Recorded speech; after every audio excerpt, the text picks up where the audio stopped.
saying something really so dumb at this now point. I have to figure out. Like Cameron vanished into the tunnel of infinite regress. It's kind of absent for the talk, really. We need to make that work again. And now I have to find the account that I used to sign in. Let's see. But I should be able to search by the title. It's auto-completing excellence is bullshit, so that's good. And Search engine optimization for you. live, I see. Yep, there you go. Look at See me waiting for my computer to open. Okay, now it's auto-completing excellence. Yep, excellent, great, and the sound's even working. So. All right, so You just search YouTube for that and got it right away? yeah, youtube.com. Excellent. Let's wait until the. Yeah. Pointed out. All right, and then we'll just hang out for a couple more minutes. Yep. Because people are going to show up. So Jonathan, I have a mission for you. Yeah. We need to avoid kicking that chair. Which one? This one. Okay. In fact, why don't you move down? It's like he doesn't trust me. I'm not sure where that would come from. I should kick it while I get up. You almost did.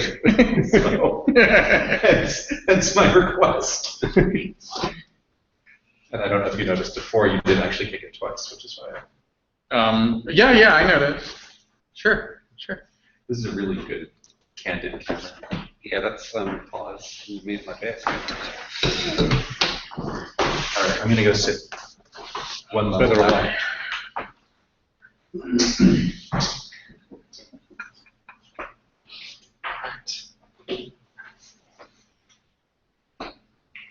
I suppose I should introduce you, but I don't Could.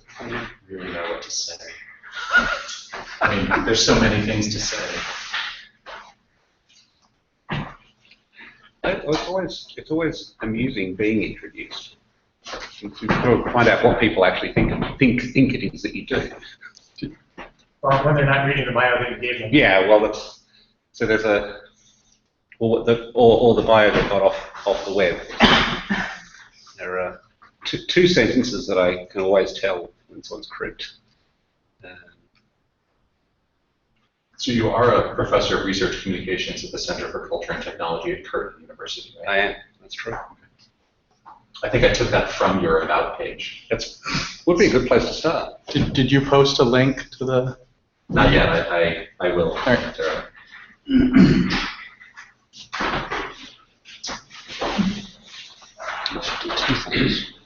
Just wait one more minute and start on time.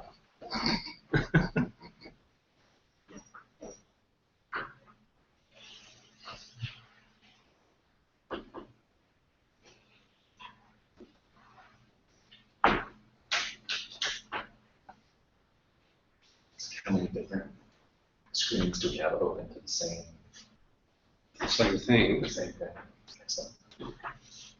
So have you actually tweeted the link to the Not yet. thing yet? You're fully surveilled. Yes. All right. All Well, right, should I be a little live tweeting my own talk? so, you ready? Yep. Ready to go? All right. So, hello everybody. Thank you all for coming.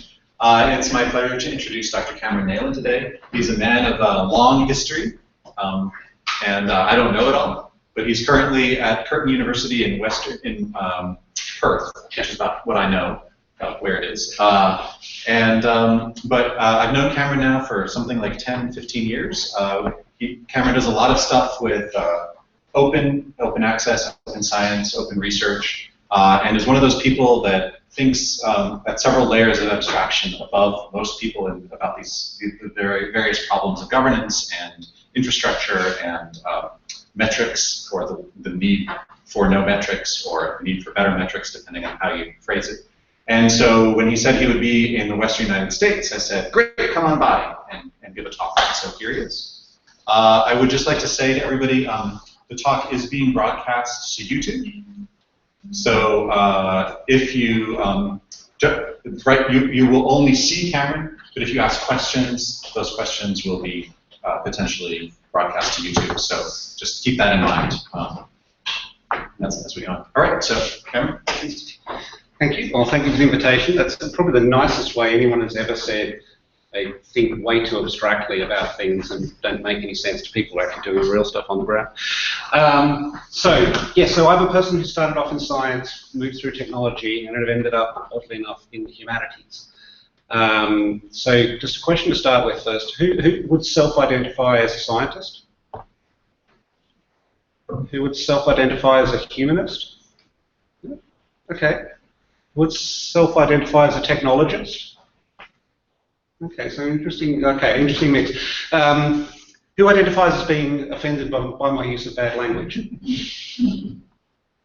Because that was a question I forgot to ask before I did the next joke in the talk. Last time I gave it, which really didn't go down very well. So I've chosen to be deliberately provocative here, as you may have guessed, and it is potentially, arguably, clickbait. And there's a history, there's actually a fine history of people using swearing language in the titles of articles and papers. I don't think I can do any better than the 2014 piece, which has probably reached the peak possibilities of this with the title of Fuck Nuance. But that said, this was a starting point, and I do actually want to use the term bullshit in a technical sense, and it does have a technical meaning. Harry Frankfurt's well-known, famous essay on bullshit talks about the purposes and the means of this particular kind of rhetorical strategy. And the point he's trying to make is this is not just lying, it's not just misleading people. It's a deliberate intent to impress the reader or listener with the idea that something's been done, something's happening, using words that are neither true nor false, but just obscure the process. Now, I'm not sure, I don't imagine this could possibly be reminding you of anything that's happening in the political sphere in this country or any other country at the moment. But it's a very particular kind of concept, not just that you're trying to fool someone, but you're trying to confuse them so much that they can't actually think about the problem properly. Now, the interesting thing is that I actually have gone through both the essay and the book version of this, and I can't actually find that quote anywhere. It actually comes from Wikipedia. So you can argue about the question of who's fooling who at this point. But this is the form of the definition I want to use because it helps me articulate the point I want to make. In particular, the fact that Frankfurt here is talking about the purpose of the bullshit, the intent behind using this particular rhetorical strategy. That particular sense that something is being done, something is or has been done, the use of words that are neither true nor false, but are, in a sense, not really knowable, not really justifiable in a real sense, for the purpose of obscuring the matter being discussed. And I want to change that slightly to talk about the way in which this can be used to obscure the facts, the conversations that should be happening, and actually prevent them happening at all. So, what about this word excellent? Why am I picking on this? So, I could make a series of assertions around my worth as a researcher or an academic, or perhaps about this talk. You might counter with the obvious response, but we'll wait for the end of the talk to see how you feel about that. Institutions also talk this way about the priority of excellence, the need to be excellent. And so let's focus down on this word. It's a word that is very commonly used and deployed in a range of different circumstances. So I want to ask the question, what do we mean? What do we mean when we use this word? And one way of doing that, at least in the context of academia and research, is to look at the mission statements and vision statements of universities. Now, I'm sure probably many of you have been involved in either getting annoyed at these documents or perhaps writing them at different stages. They're really interesting because they represent, at one level, a lowest common denominator, sense of what can be agreed, but also a sense of what the institution is prepared collectively to say about itself. So it's actually a really useful rhetorical tool to dig into the discourse in an institution, the way the institution wants to see itself and wants to be seen as a collective. So we have a lot of institutions that pursue excellence or strive for excellence, here from the University of Queensland. Similarly, the University of San Diego pursues academic excellence through creation and preservation of scholarly outputs. My own institution, Curtin University, we strive for excellence and distinction. Cape Peninsula University of Technology is a new university in the southwest of South Africa, traditionally underdeveloped and certainly under-resourced area. So it's interesting to see the contrasts here, but they prize excellence. If you're at the University of Westminster, then you're under certain somewhat deeper strictures because they demand excellence. Now, all of these institutions are trying to achieve, trying to get to. There's a sense of this is an aspirational journey on which they're on. Of course, there are other institutions that will just express the self-confidence this is already something they have. Princeton has world-class excellence. I'm not quite sure what world-class excellence is as opposed to sort of local-class excellence, but never mind. The University of Edinburgh is a world-leading centre of academic excellence. And there are a lot of those, and they kind of divide up in the way you might expect amongst institutions who are confident enough to say we are excellent, and institutions who are less confident and are talking about the work to do to achieve this. The University of Maryland is quite interesting in that it does something slightly different. It says it counts diversity of the community as integral to the mission. So here's a sense of something which contributes to excellence, which is a bit of a new sense. Again, I'll go back to Curtin. This is an interesting passage that we do things that achieve excellence and have an impact. So now there's a sort of sense this is actually turning into something. But you'll notice none of these, all of these are using excellence in a kind of unqualified, unconnected kind of way. So we possibly should ask the question of, if we want to understand what we're talking about, what is this excellence in? What is it excellence of? University of Westminster is actually a traditionally teaching institution, so they focus on particularly professionally relevant teaching. Indiana University, excellence in research education. Strathclyde, excellence in research education, knowledge exchange. Cornell, excellence in teaching, research and public engagement. Curtin, excellence in teaching and research, but also leadership, innovation and excellence in these things. But there's a pattern here of a set of things that commonly appear: research, education, teaching, maybe teaching of specific types. But then there are other things as well. University of Toledo is a centre of excellence for cultural, athletic and other events.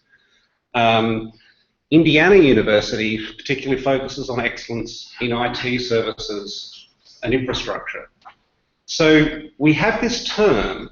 It is extremely difficult to find a university mission statement that does not have the word excellence in it. It is extremely difficult to find a university mission statement that actually gives any sense of what that is, or how it is thought about, or a precise sense of what these things are, whether they're researchers, disciplines, departments that are excellent. So I don't think we're any closer yet to any sense of what this word means or what it's for. All right, sidestep slightly. What if we tried to measure it or determine it or find it or identify it? Is this something that we can do? And again, coming now to UC Davis. Apparently the excellence of UC Davis is based on the prizes that its staff have achieved, honours, the ranking of the university in various different rankings. Nothing actually connected to that talks about the research doing anything. It's actually all about in this passage at least, prizes recognition, prestige, and rankings, which is interesting. The University of Missouri actually has a couple of interesting passages that I think are worth doing, because here it's not attempting to define excellence in an absolute terms. It's actually talking about the highest goals we can envision. This is a personal thing. This is a personal or internal question of things that we care about. It nonetheless is informed by regional, national, global standards and rankings. This keeps appearing, and again, you can do the analysis to look at which universities talk about regional rankings, which one's about national rankings, which one's about international rankings. But also personal expectations. So this is, again, an interesting thing that is getting away from even trying to argue this has a definition. So we have a word where it's very rarely defined at all. It's applied to everything from zoology departments to the IT infrastructure by way of the athletics facilities and the teaching performance. And yet, in the end, it seems to be something that we can only tell ourselves. There has actually been a bunch of research done on prestige researchers and the sense of excellence. Michelle Lamont is probably the most important scholar of this kind of work. In her book, How Professors Think, this is actually the very first line. You know, excellence is the holy grail of academic life. It is something that matters deeply to the academy. It's part of the story we tell ourselves. But she then goes on to almost immediately, in the second paragraph of the book, it is produced and defined in a multitude of sites by an array of actors. It's situated in the local context. Jack Stilgoe, in somewhat more polemic mode, really cuts to the heart of this, as does Barbara Herbstein-Smith in her 1988 book, Contingencies of Value. But Jack's formulation is really good here. Someone asserts that something is excellent. It tells you nothing about the work itself. It tells you everything about the person or institution making the assessment and who gets to decide and who assigns those abilities. It is conservative, it is particular, and it reifies the history of the institution that is making the judgment. More than that, I'm arguing that we use this word particularly to avoid talking about this. We use the word to avoid a rather difficult conversation. We use it to say something is or has been done. We do it by using words that cannot be proven true nor false. And we do it to obscure the facts of the matter that should be discussed. What we're actually doing is bullshitting ourselves. And this is different from Harry Frankfurt's point. Harry Frankfurt was all talking about how this is a rhetorical, deliberate device deployed for the purpose of confusing others. I'm arguing that we do this as part of the process of deliberately confusing ourselves so we can avoid talking about values. Okay, what do I mean by that? Again, at least there are relatively few social scientists in the room, so I may get away with some of this. So we think about what it is that we do and fund and resource and institutionalize research for. There are a bunch of different things that we might want to see as outputs.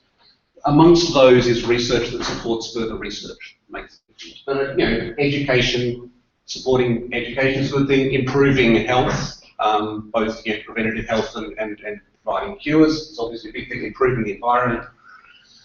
The sort of cultural work of making our ideally democratic states more inclusive, more engaged in the cultural life of our society, and obviously, a big one in many places, certainly for governments, is the economic results of funding research. Now, I could put excellence in the middle of this thing, and kind of diagram you see attached to mission statements and strategic documents often. But it's not telling us anything about how this thing contributes to these things. How does excellence deliver these? Because that's about the level of the rhetoric you've seen so far. If we were to actually talk about how these different things matter, then obviously excellence would deliver all of them. And we could put other words in there, right? So we could put words like impact, a favourite particularly in the UK, or quality is another one, equally kind of diffuse, meaningless term.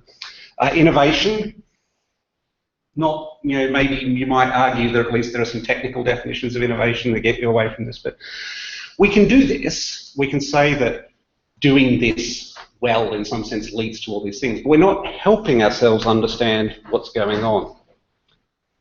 And that actually matters. And it matters because the world is not black and white and grey. These are all very different things. These are very different outputs and effects in the wider world. The only thing that connects them, from our perspective, is that they are the result, after some process, of research. That there's this process that we control in the middle, control in scare quotes, obviously, for many of us, and that somehow that process leads to these various effects in the outside world. But there is nothing, say, that connects those effects to each other, except the place where they've come from. And there's no reason to expect that research that is really good at delivering more research will be the same research that delivers an economic impact or a cultural impact. And you might reasonably expect that if we wanted to focus on one of these things, then we have to choose over having an effect that's economic versus having an effect that's in research or education or health or environment. And sometimes those trade-offs are obvious, and sometimes those trade-offs are not obvious. So what we're actually talking about is a problem of evaluation, a problem of evaluating a complex system and its ability to deliver complex effects in the outside world. And we need to have the value conversation about which of those effects we actually care about as individuals, organisations, institutions, funders, countries, and as society as a whole. Again, turning to Barbara Herrnstein-Smith, contingencies of value are probably the neatest and clearest dissection of what's going on when we evaluate things. This is really the key section of the opening of her book. What we are doing when we make a value judgment is that we're articulating an estimate of how well a work will serve implicitly defined functions for an implicitly defined audience experiencing that work under implicitly defined conditions. And the work of evaluation in our context, particularly in the context of publicly funded work with transparency and reporting requirements, is, in my view, to make the implicit explicit.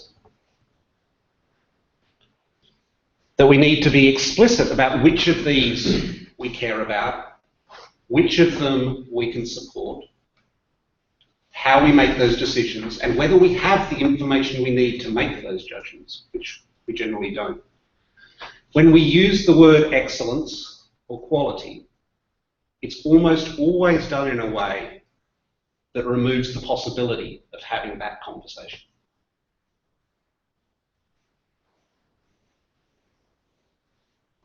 It's not all bad news. It's never all bad news. We can tell much more of what's going on in these systems than we could in the past.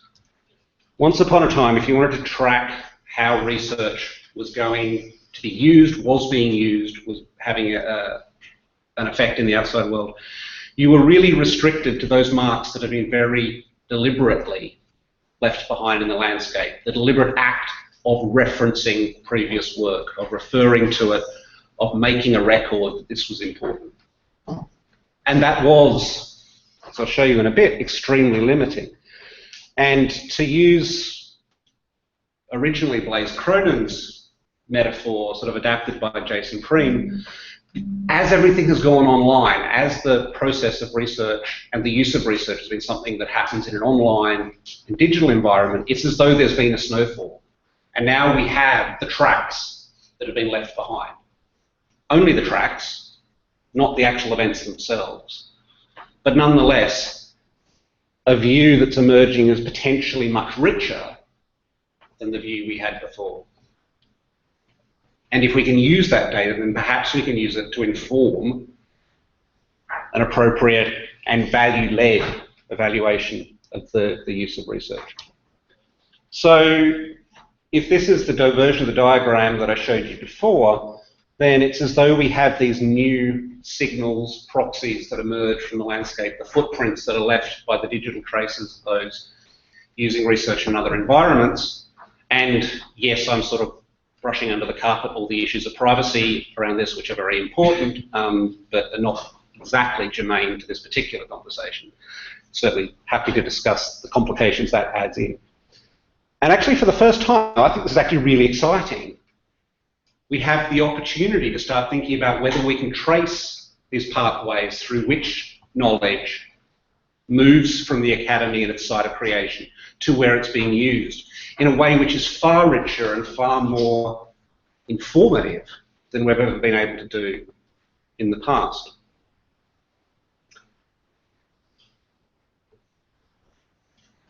So if we think just about the case of research, because that's the familiar case that we're used to thinking, well, I'm used to thinking about anyway, then we used to have this single signal of a citation, a reference that appeared in a bibliographic database at some point, which we assumed was the end of a process leading from the publication of a piece of work to an example of its use in the further literature. And today we have more potential marks along this pathway. Someone might bookmark a particular research output in a service like Mendeley or even places like Pinterest, and we can see a record that someone's looking at this, someone's using it, and perhaps that will eventually also lead to a citation further down the road.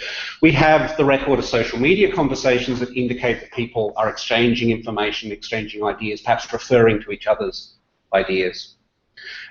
And actually we also have things that may be a little different, or more traditional, less traditional. Previous co-authorship is potentially a signal that this interaction of ideas may also occur in the future, that there's something happening, perhaps going to the same conference. All of these are richer signals that we have available to us today. And again, the privacy issues are substantial, and there are some real questions about what we agree to when we become public scholars about the trace of our work being made public or available. But nonetheless, we have an opportunity now to see much more of the detail of what's happening. Unfortunately, that also leads us to some rather bad news. Remember, this is the thing we are seeking to optimize. We imagine that there is some process occurring, and this is the system which we can work with, which we can change and modify the environment to try and optimize this process. But that's all we can see. In fact, our entire research evaluation system, pretty much, is based on that. We have entire institutions, assumptions, ways of working that are built up on the basis of the fact that the only piece of data we ever had was a citation. And we make so many assumptions as a result of that that it's actually quite terrifying. I can prove that to you by asking a couple of questions you won't know the answer to. Why is it that when we assign the value of a citation, say an H-index or an aggregated count of citations, we assign the whole value, a count of 1, to every one of the authors? What's the principled analytic reason for doing that? Is a citation from an article that is cited a lot worth more or less than a citation from one that's cited not very much at all? Or another good one, how would rankings change if we decided to assign fractional counts for articles? I can tell you that not only is the answer to that last question a lot, but also the exact algorithm you use to assign the fractional count makes a huge difference to rankings. That should be terrifying, particularly given we don't actually know citations mean anything. In fact, if you actually do the sort of information analysis and look at what a citation is, a database entry, a line in a database made by an indexing agency, it can't actually mean anything at all. We've constructed what it means because it was the only information we had that we thought told us about what was going on. And there's good evidence that people's opinions about what work is important and which researchers are important and what outputs are important has a reasonable correlation with the number of citations. But there's also plenty of work that tells us that's not always the case, and that actually the predictive value the other way around is almost zero. So we have some problems, and we have institutionalized this single measure as a way of ranking ourselves, as a way of making excellence the number, rather than thinking about what it is we've been. And again, this is the world we could live in if we chose just to look at all the data that we have available to us, even before we start thinking about what it is that's important. And this matters. You might argue that we need some evaluation system. All evaluation systems are going to be terrible. Why don't we pick the one for which we've got at least a history of understanding what it's in? We've got the social structures in place that make this work. You want to take the complete far end of the social constructivist argument. It doesn't matter whether we pick the right people or not. What matters is we pick people. I'm not really wanting to buy into that. But does it do any damage? And I think the answer to that is, if you look at particularly work of educationalists, when you make strong rankings and concentrate reward on the basis of rankings at the top of those rankings, you actually cause real damage to systems. What happens is that people focus on the activities and approaches and behaviors that deliver the measure. And the obvious consequence of that, just as a starting point, is that people are paying no attention really to these other things, which we've at least gestured at the idea that we might think are important. Now, all right, we can improve things a little bit by adding a measure over here. Perhaps we'll start counting patterns. Perhaps we'll start looking at, I don't know what that one was, policy reports that come out of research. We look at a few more things, but of course what happens is then, again, maybe we create a little bit more diversity because the people who are working in that space get a bit more credit, but they're focused on, and the psychology on this is pretty solid, very focused on delivering the measure and not on actually delivering what we think it is that there might be that research is for. So rather than actually trying to optimize the effects that we care about societally, we focus on delivering the measure of citations, or perhaps one or two other things. And that means that excellence becomes a performance. And it becomes a performance of excellence in the place of excellent performance. The things which we tell ourselves we care about, if we're unable to actually value them and credit them, if we're unable to support them and focus on rewarding the 5% or 10% of people who apparently fall into this category, means we get performance in the place of what it is we want. And again, work of Alfie Kohn and others, particularly in educational settings, makes this point over and over again. This is really damaging. It's part of the reason why we have issues of diversity. It's part of the reason we have real issues of infrastructure. But this is something we've internalized incredibly deeply. to the extent that this is the Facebook post of one of my co-authors about the paper which I'm talking about.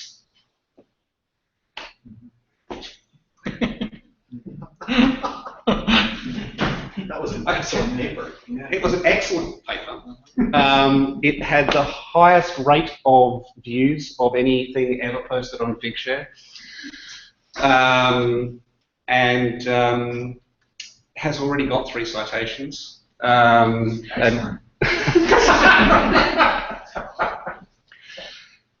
yet, what's fascinating about this, so actually for our purposes, what was our aim in writing this article and doing this work? Well, it was actually to get funders to start thinking differently about the way in which they assess work, and institutions.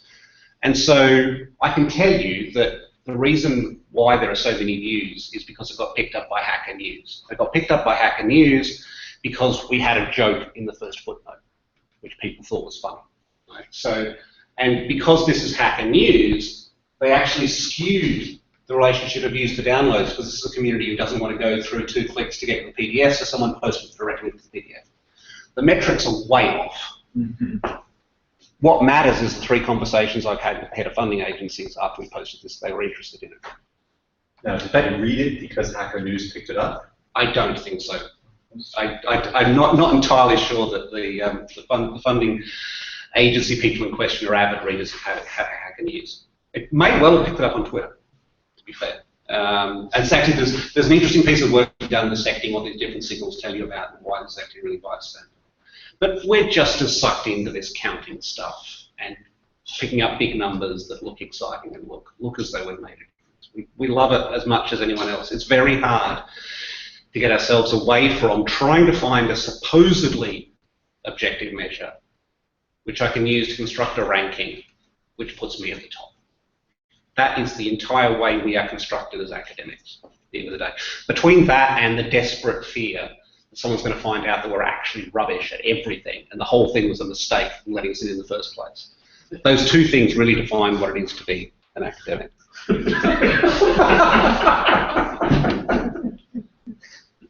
The students are looking horrified. The professors in the room are just sort of... So where does this leave us? I think it leaves us in a place where we can start thinking about how to tackle some of these issues. If we care about the fact that we want a diverse set of outcomes,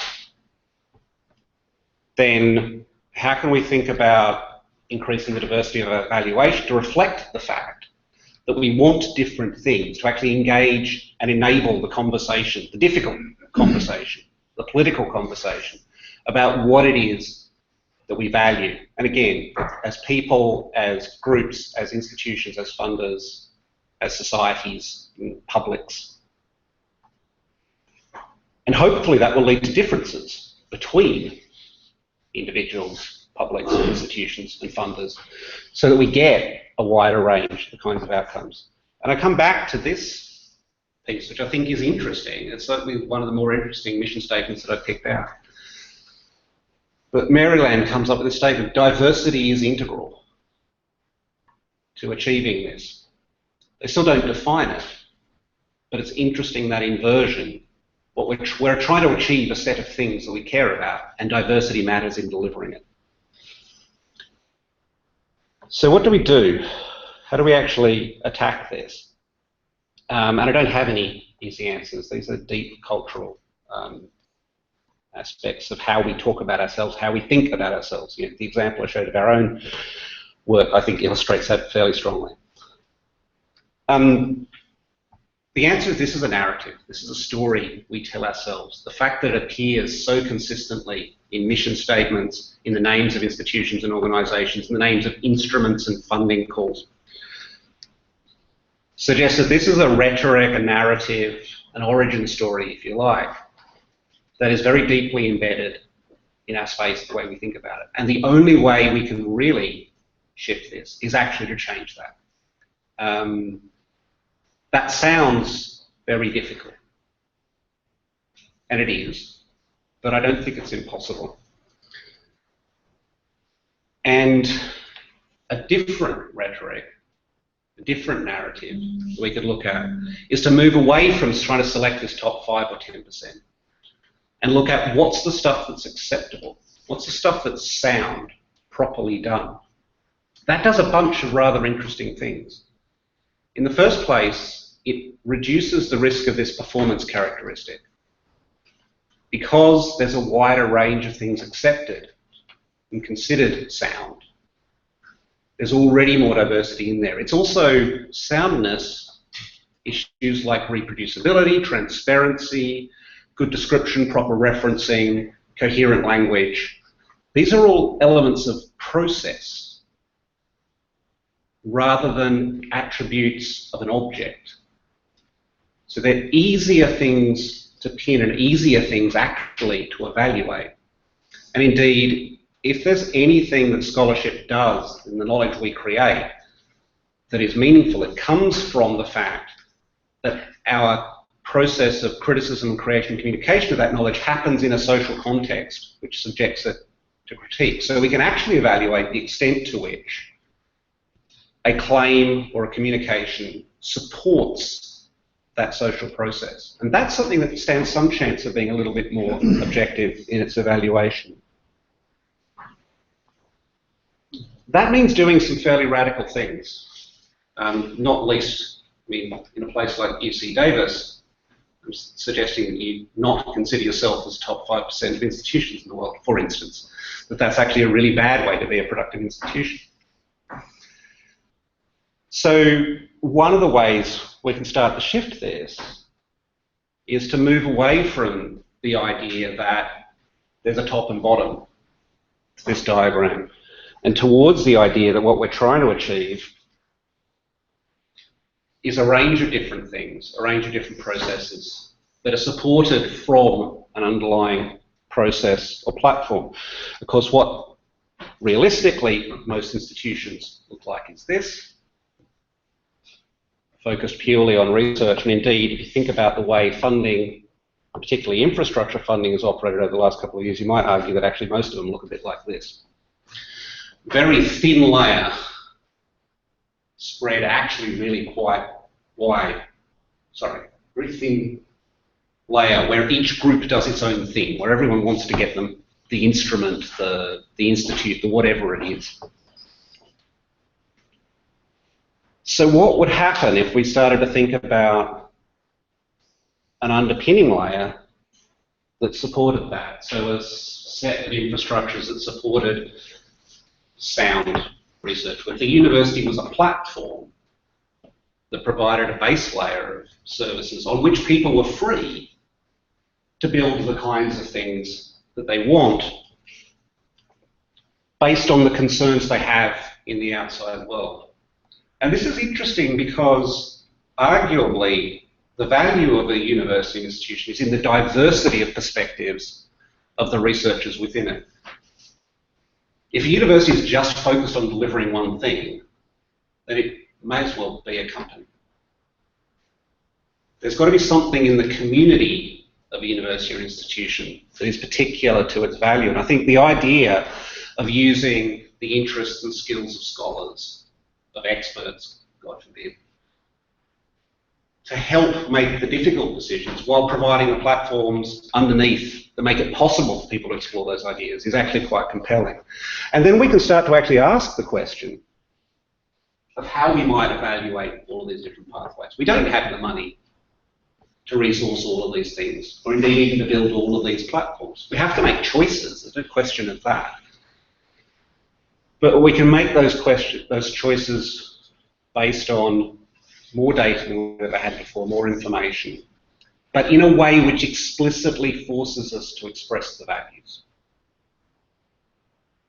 to explicitly make the choice about what our targets are and about how we're making the choice between looking at one audience versus another or one effect versus another. Now, of course, in all of this, it's actually kind of interesting. The reason I shifted from sciences to the humanities, you can frame a question, you can actually ask a question, and it's usually pretty easy to make an answer. The rest of it's just engineering. It tends to be asking questions, figuring out how to frame the question itself, that is the really hard bit. And so questions like, how do we evaluate how you do as the thing that's on the mission page, the UC data? And I can't give you the answers to that because you've got to figure out the questions for yourself as to what it is that matters, and indeed what each of these things means, because those are also linguistic interchange objects that are partly deployed to avoid having a conversation about what it actually means. I think we got public universities in the United States figured out. Yeah, that's true. That's a nice piece of precision on the page. But there are pieces, you're solving problems. Okay, whose problems, where are the priorities? And then you can start asking the question, are you solving people's problems? Are you making change? What kinds of change? And at the end of the day, there's an argument for diversity, it's an argument supporting platforms that enable diversity, that enable people to be creative, that get them away from the hand-to-mouth existence that we often seem to have in terms of the funding process. And again, here's a great piece of text from UC Davis. How do you hold yourself to that kind of perspective? To take pride and celebrate and make a point of all your achievements, not merely the ones that lead to citations, not merely the ones that someone in some particular place decides are excellent, and also celebrate all of the differences that enable that to happen. And I'll leave it there. Thank you.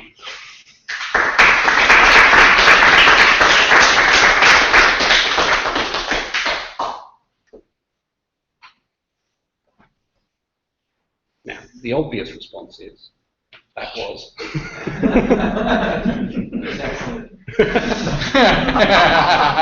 Even worse. That's just mean. So what kinds of things are in this platform layer of which you speak, and is that shared infrastructure across universities? Yeah, that's a really good question.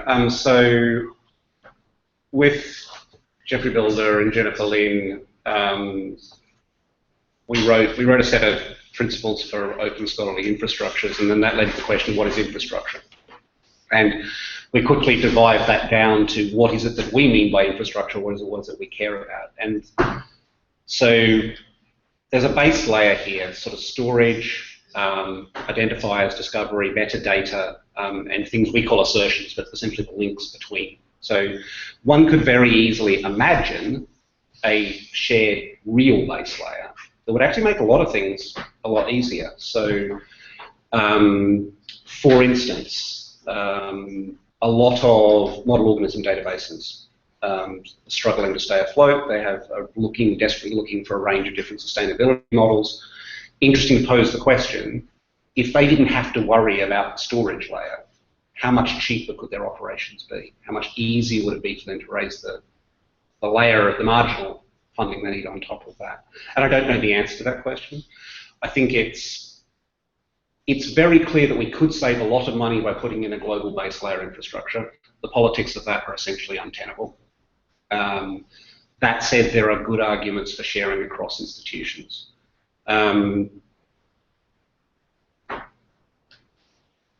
I think then after that layer, then you get into a lot of arguments very quickly. There are a range of services that are very general and that are difficult to fund, and that if we funded collectively, we'd probably be in a much better position.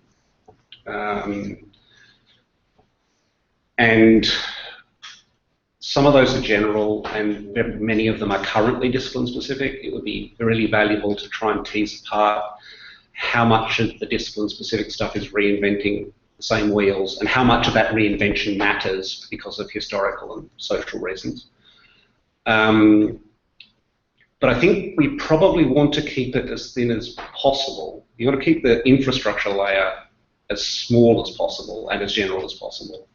And then it's a question of how can we build a service economy on top of that that actually makes sense. So make it easier, this is more Titus's area of expertise and mine, but just repeating what you said at breakfast now, but how do we create an ecosystem in which the funding of modular pieces happens and which there's a real reason for people to work towards interoperability to make it so that a Arabidopsis database can actually not have to worry about building this technology stack, but can just say, fine, we've got the base layer, we need this service, and this service, and then we're going to put a skin on top of that. And it's never that simple, but I keep going back to the notion about creativity. That you only really enable creativity when you take money off the table as an issue. And that's what we should be trying to do, is find the opportunities to build spaces where people can be creative. Wave hands, wave hands. Yeah. And so there's, I guess your premise here is trying to avoid this kind of nebulous language in our mission statements. And then there's kind of the two different areas of like how the universities describe themselves and the funding agencies. But it seems like in some ways using nebulous language is it may be bullshit, but it's somewhat a protective layer of bullshit. Yep. Because I mean, by moving into more specifically defined goals and metrics, as you stated clearly earlier, you become incentivized to only chase those metrics. And it seems like one goal of universities should be that people aren't bound by, people would become more risk averse under such conditions where it's you have to hit specific evaluation metrics constantly. Yeah, it's a really good point. It's an important point. It's a point that a couple of funders have made to us, that we've actually made it harder for them to make the kind of political case to government that they need to be able to protect the research establishment. So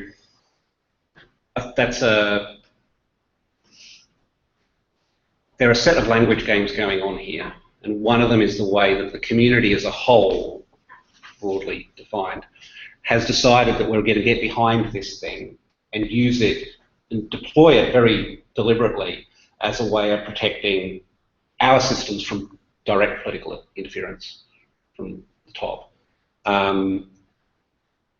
I think the success of that game is running out. Certainly in this country it is. And that we need to be pivoting towards making much more explicit claims about the value of what we're doing. The other point, that whenever you measure something, it becomes the target, I think is unavoidable in many ways. The way I'm trying to circle around this, and it's not by any means necessarily successful, but the metrics are coming anyway. The measurement is coming anyway, increased transparency is coming anyway, and increased scrutiny is coming anyway. We are nonetheless living in an environment where there is more money being spent on research out of public coffers than has ever been the case ever in the past. So the sense that we're being squeezed dry is a bit odd, frankly, and something that's not necessarily, there's some odd things happening in the system to give people that sense of scarcity. So it seems to me that we need to be able to make claims based on evidence about the value of what we're doing. That means we need to measure stuff. But we need somehow to get to a point where we can measure things without being totally distracted by counting beans. Humans have not, and academics in particular, have not been particularly good at avoiding that in the past. But part of what the argument here is, and part of the way, indeed the way I'm deploying the language and the language I'm using, is deliberately an attempt to start the process of trying to build a stronger culture around what it is we do when we evaluate things. With the idea that where things are measured, Goodhart's rule says what Goodhart's law says, when whatever becomes measured becomes the target. And I avoid referring to that because it makes it sound fatalistic, that human behaviour is defined by rules. And it's not. We have the power to collectively, culturally do things that are better and different when we choose to. We can only choose to do those. We are only good at collectively choosing to do those things under particular circumstances. And that has to do with the number of people involved and the risks involved and all sorts of things. Eleanor Ostrom's work on looking the management of common pool resources really digs into this in an important way. We kind of understand how we can get people together to create groups and cultures that protect resources. And it seems like we can translate that into building strong local cultures that build into stronger collective cultures. And things like data carpentry and software carpentry can be seen in those as efforts in those kinds of spaces. Things like the DSI can be seen as efforts in those kinds of spaces to create a local culture that can then be transmitted across institutions, often through training, but also through other social effects. So I don't think, if we doing nothing is a political choice. So continuing down the road we're on and using the same sort of approaches is a political choice. I would argue that political choice will ultimately be really destructive. There are very substantial risks with the kinds of things I'm talking about. It's kind of risks some of us have managed to get away with in our careers by saying, actually, I don't care about that stuff, I care about this, take it or leave it. But not everyone has those choices, not everyone has those opportunities. So that's a very long-winded way of saying yes, but I hope we can avoid those traps. And I don't know that we have a choice. We can either continue walking into the existing trap or we can try and avoid the other traps. Sort of a follow-on to Camille's question. So there's an issue of sort of the timeline or latency of measurement, right? So it's you can't. I don't believe you can measure creativity or the opportunity for serendipity on a timescale of, I improved the local environment's capacity for creativity by 10 million Ostroms today, or this year, right? Which is the sort of stuff we have. If we're being evaluated, if we're measuring anything, is the kind of claim that people will want to see. So how do you stretch? I mean, apart from just giving everybody tenure, which some of us have and some of us don't, how do you stretch the timeline of evaluation out to allow for that breathing room? So I think let's make the argument. Well, so yeah, so I think there's a couple of ways of doing that. So the first is actually I kind of take issue with your initial claim in that yes, I don't think we want to be trying to measure local environments in 10 million Ostrom divisions, but we do have the capacity to look at systems and look at institutions and communities and look at what are the characteristics that deliver creativity and serendipity. And we can do that retrospectively, and we can do it prospectively in the moment. We can only ever have proxies for measuring those things or looking at those things. We might do qualitative rather than quantitative work on this. But we've only ever had proxies for anything in science anyway, so I don't think we should be too afraid of that. It's never going to be perfect. We can only ever iterate. But I think we have some good ideas about institutional design structures that deliver some of those things.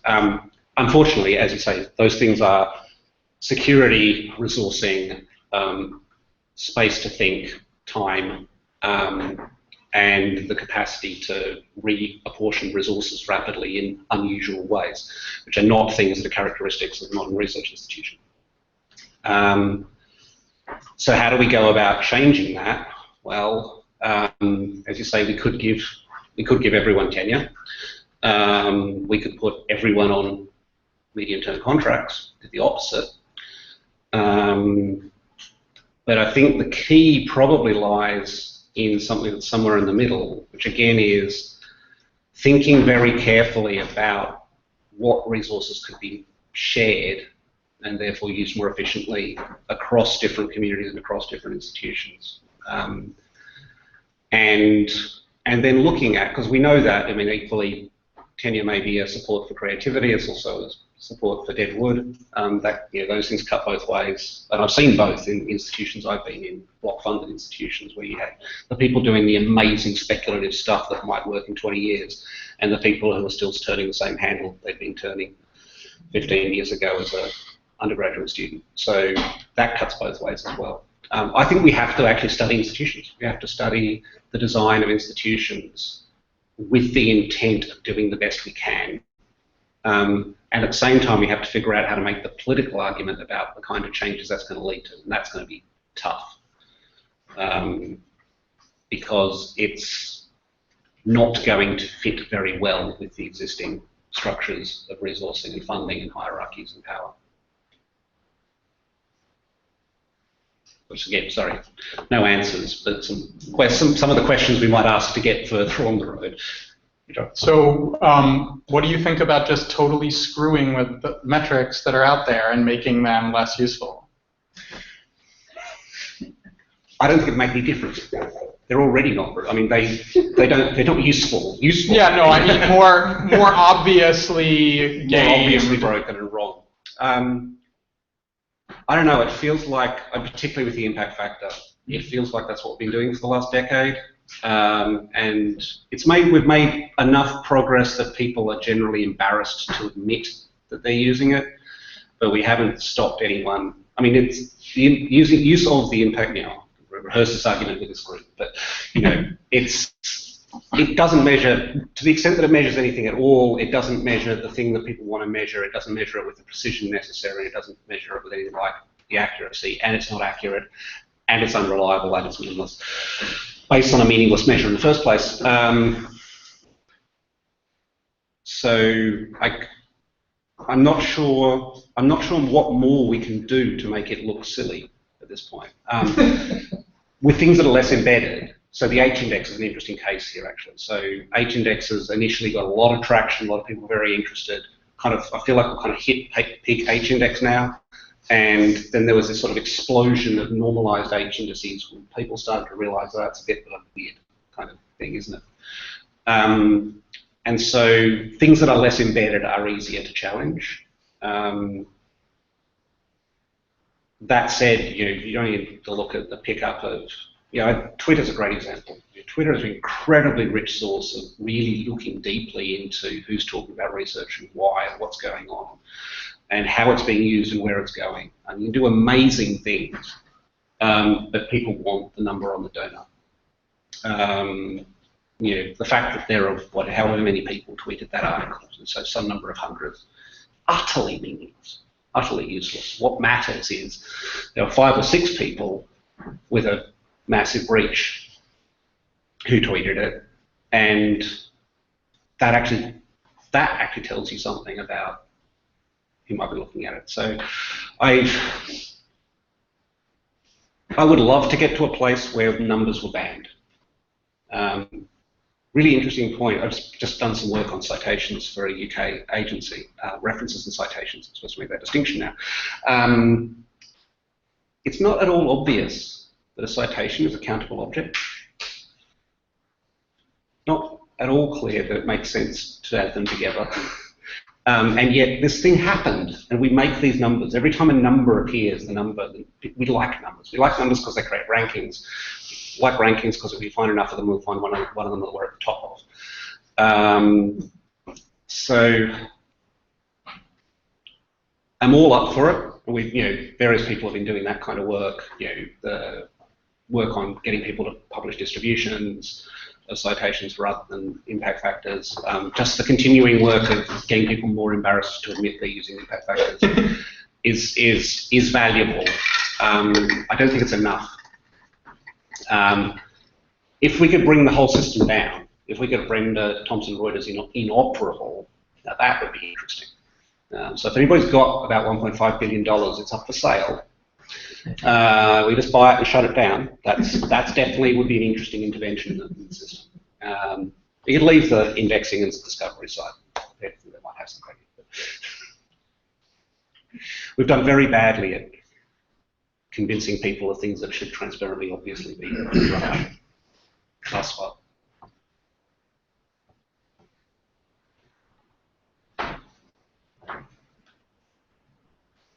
Thank All you. right.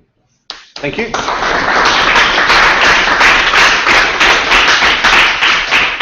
So it is all recorded on YouTube. You can search for "Excellence is Bullshit" and it will come up. So I will not stop the recording. Now you can ask the real questions.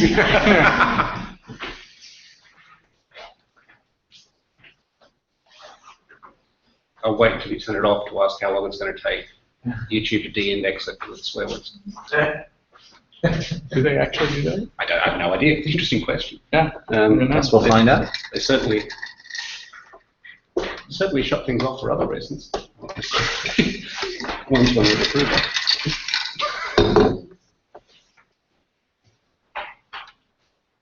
Take the chair now.